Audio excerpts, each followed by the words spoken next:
मुसलमानों संभल जाओ, मुसीबत आने वाली है। तेरी बर्बादियों के मशवरे हैं आसमानों में, तेरी बर्बादियों के मशवरे हैं आसमानों में। न समझोगे तो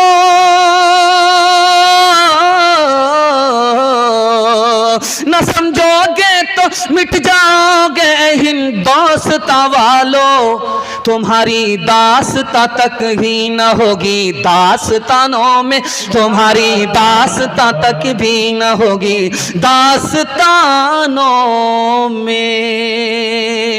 औरतों के हवाले से सुना रहा हूँ, आखिरी पैगाम सुना रहा हूँ, आप लोग सुनने के लिए तैयार हैं? दोनों हाथ उठाइए इंशाअल्लाह। औरतों की लाठी से खबर लेंगे, हाथ उठाइए इंशाअल्लाह। दाना पानी सब बंद हो जाएगा।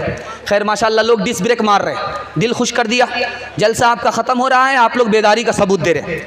ऐसा महसूस करा रहे हैं कि जैसा जलसा अभी शुरू हो रहा है। दिल से दुआ देता हूँ अल्लाह पूरी बस्ती में खैर और बरकत को नाजिल फरमाए और अल्लाह सारी मुसीबत और बला को बस्ती से दूर फरमाए। ध्यान से सुनिएगा जो आपको सुनाने के लिए जा रहा हूँ, बहुत ध्यान से सुनिएगा। लड़की है, पीर साहब आते हैं, पर्दा नहीं करती है। याद रखिए, पीर से भी पर्दा है। नबी सल्लल्लाहु अलैहि वसल्लम से बड़ा कोई पीर नहीं हो सकता, लेकिन उनसे भी दुनिया ने पर्दा किया है, औरत ने पर्दा किया है। ये कौन सा पीर है? पीर हो उससे भी पर्दा है। आपके घर में मजदूर काम करता है, औरत उससे पर्दा नहीं करती, गलत है, नाजायज़ है, गुनाह होगा। अपनों से पर्दा नहीं करती, गैरों से पर्दा करती है। जेठ से देवर से पर्दा नहीं करती। याद रखिए, फितना अपनों से पैदा होता है। अगर चच्चा जवान है, भतीजी जवान है, तो भी पर्दा करना चाहिए। लिखा क्यों?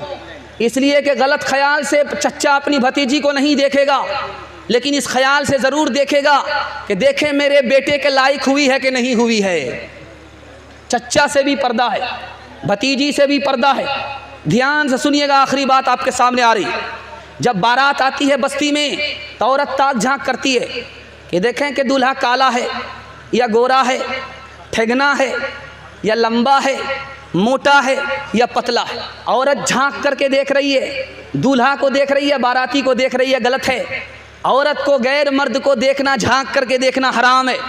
इसी तरह जब हमारी बेटी जवान होती है, उसको मास्टर साहब पढ़ाते हैं, गैर मर्द पढ़ाते हैं, याद रखिए दौलत जाएगी वापस आ जाएगी, आबरू जाएगी वापस नहीं आएगी। बहुत प्यारी बात आपके सामने रखने के लिए जा रहा हूँ।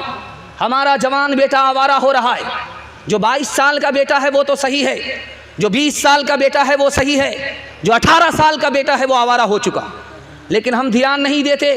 क्या कहते हैं, अभी तो 22 साल का लड़का कुंवारा है, 18 साल के लड़के का कैसे निकाह कर दें? याद रखिए, आने की तरतीब है, जाने की कोई तरतीब नहीं है। आपका बेटा 22 साल का है, आवारा नहीं है, उसका निकाह मत कीजिए। 20 साल का है, आवारा नहीं है, निकाह मत कीजिए। लेकिन 18 साल का अगर आवारा है, आप निकाह नहीं करेंगे, जैसे आपका बच्चा गुनहगार, आप गुनहगार होंगे। ध्यान से सुनिएगा, आखिरी बात मैं आपके सामने रखने के लिए जा रहा हूं। स्कूल में बच्ची पढ़ाई कर रही है, स्कूल में छुट्टी हो गई, निकल गई, कपड़े की मशीन थी, उसको देखने के लिए जाना था। मैनेजर ने रोक करके कहा, जिस लड़की को दुपट्टा है वो मशीन से बच करके निकले, जिस लड़की को बुर्का नहीं है, दुपट्टा नहीं है, वो मजदूर से बच करके निकले। मजदूर ने आंख मार दिया, औरत गिरफ्तार हो जाएगी, आबरू चली जाएगी। दुपट्टे वाली औरत है, मशीन में अगर दुपट्टा फंस गया तो जान चली जाएगी। तीसरी बात को याद रखिए, 1954 में अदालत का एक फैसला आया, आपको सुन करके खुशी होगी कि इस्लाम औरत को इज्जत भी देता है, आबरू की हिफाजत भी करता है। सुनने के लिए तैयार हैं? दोनों हाथ उठाइए, इंशाअल्लाह इम्तिहान नहीं होगा। ध्यान से सुनिएगा। कलकत्ता के हावड़ा ब्रिज पर एक औरत जा रही थी, आधा कपड़ा पहन करके गुजर रही थी। माह तय्यबा रिसाला है, उस रिसाले में अंग्रेज जज का फैसला आया है 1954 में कि हावड़ा ब्रिज पर लड़की गुजर रही थी, आधा कपड़ा था, पूरा कपड़ा नहीं था। पीछे से एक मन चला आया, उसको दबोच लिया, छेड़छाड़ करने लगा। उस लड़की ने, अमीर बाप की बेटी ने जाकर के अदालत में शिकायत कर दिया कि इस लड़के ने मुझे छेड़ा है। अदालत में वो लड़का हाजिर किया गया, उससे पूछा गया कि तुमने इस लड़की को क्यों छेड़ा? कहा हुजूर गलती मेरी नहीं है, गलती इस लड़की की है।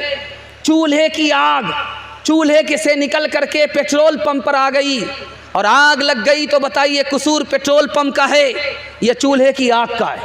इस लड़की का कसूर है, या आधे कपड़े में थी और मेरे अंदर इसने आग लगा दी। कसूर इस लड़की का है, मेरा कसूर नहीं है। तो जज को मानना पड़ा। अंग्रेज जज था, वो समझ गया कि लड़की अगर आग है तो लड़का पेट्रोल है, लड़का अगर पेट्रोल है तो लड़की आग है। लड़की और लड़का एक जगह बेपर्दा जमा हो जाए तो आग लगना ही है। ये हमारी जिम्मेदारी है कि हम अपनी बेटी को पर्दे में रखें। समाज की जिम्मेदारी है लड़की बेपर्दा ना हो। वो एक बाप की बेटी नहीं है, पूरे समाज की बेटी है। याद रखिए उस जज ने क्या लिखा, इस लड़के की गलती नहीं है, गलती इस लड़की की है। लड़की को सज़ा मिलेगी। क्या सज़ा मिलेगी? ये लड़की बगैर दुपट्टे के चलती थी, 1 साल इसको उस बुरके में रहना पड़ेगा जिसका हुक्म नबी सल्लल्लाहु अलैहि वसल्लम ने दिया है। बस पलट गई, एक औरत चिल्लाने लगी। लोगों ने कहा क्या हुआ? लोगों की जान चली गई, तुम्हारी उंगली कट गई है, क्यों इतना चिल्ला रही हो? कहा सबसे ज़्यादा नुकसान मेरा है। कहा कि वो कैसे? कहा कि लोगों की तो जान गई, जान जानी थी चली गई, मेरी उंगली कट गई। कहा उंगली कट गई, जान बच गई तो शुक्र अदा करो, चिल्लाती क्यों हो?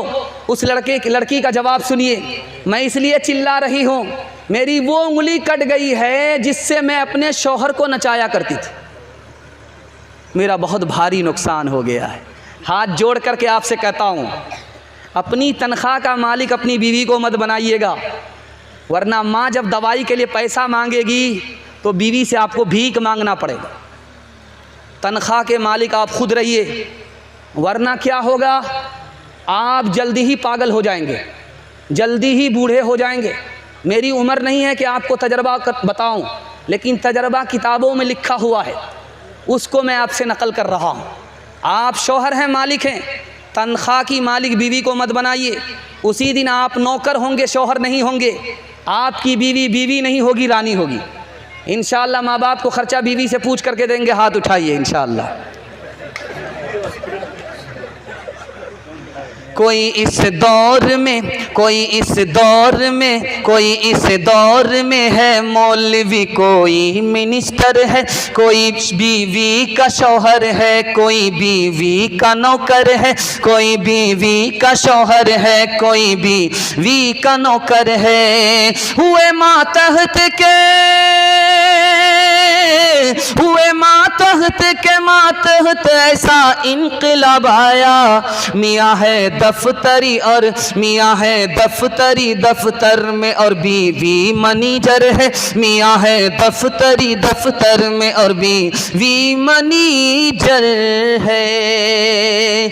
नई तहजीब का नक्शा आया है, नई तहजीब का नक्शा आया है। मियाँ है बीवी और बीवी मियाँ है, मियाँ है बीवी और बीवी मियाँ है।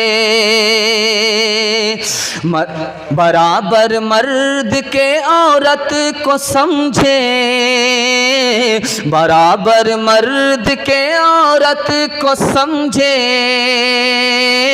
ज़मी को कह रहे हैं आसमां है, ज़मी को कह रहे हैं आसमां है।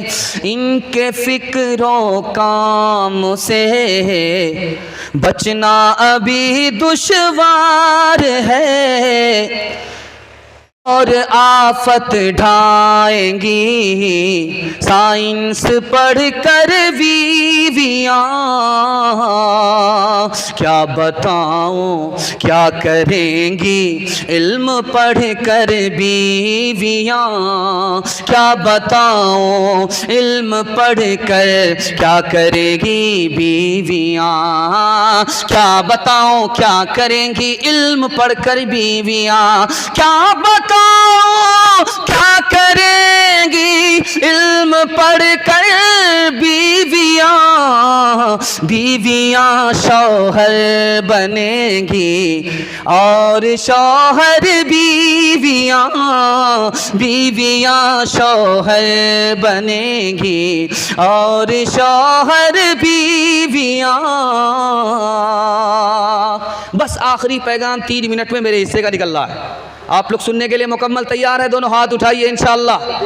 मौत के बाद मौत की तैयारी करेंगे, हाथ उठाइए इंशाअल्लाह। हाँ, आप लोग को मरना ही है, नहीं मरना है तो जहर खिला करके आपको मारना ही पड़ेगा। ज़रा ध्यान से सुनिएगा, आखिरी पैगाम सुना रहा हूँ, जलसे को निकाल रहा हूँ। 3 मिनट में मेरे हिस्से का जलसा मुकम्मल हो रहा है। शेखुल हदीस हज़रत अक़दस मौलाना मुफ्ती अलीमुद्दीन साहब दामत बरकातुम तशरीफ़ लाने वाले, उनका तो बयान नहीं हुआ है हज़रत का, उनकी दुआ पर यह जलसा आपका मुकम्मल हो जाएगा। एक बात याद रखिए, मेरी बात, जलसा ख़त्म कर रहा हूँ, इसको ज़रा ध्यान से सुनिएगा। अगर बस हो गया, नमाज का टाइम हो गया, नमाज लेट हुई, हाँ नमाज का टाइम हो चुका है, बिल्कुल आपका जलसा हो गया। हज़रत को आधा घंटा भी तो मिलना चाहिए। ध्यान से सुनिएगा। हज़रत सो रहे हैं, नहीं कर रहे हैं, दुआ तो करेंगे ना? नहीं आएंगे। अच्छा ठीक, ये आखिरी पैगाम है, इसको सुनने के बाद आपका जलसा मुकम्मल हो जाएगा इंशाअल्लाह। सुनेंगे? हाथ उठा दीजिए इंशाअल्लाह। ध्यान से सुनिएगा, ये जो जलसा आप सुनने के लिए बैठे हैं, मगरिब से आप सुन रहे हैं जलसा, जलसा सुनने के बाद दुआ हो जाएगी। दुआ के बाद आप वापिस घर जाएंगे। अगर आप नमाज पढ़ करके सोए तब तो जलसा सुनने का सवाब आपको मिलेगा। अगर आप नमाज पढ़े बगैर सो गए तो जलसा सुन करके भी गुनाह होगा।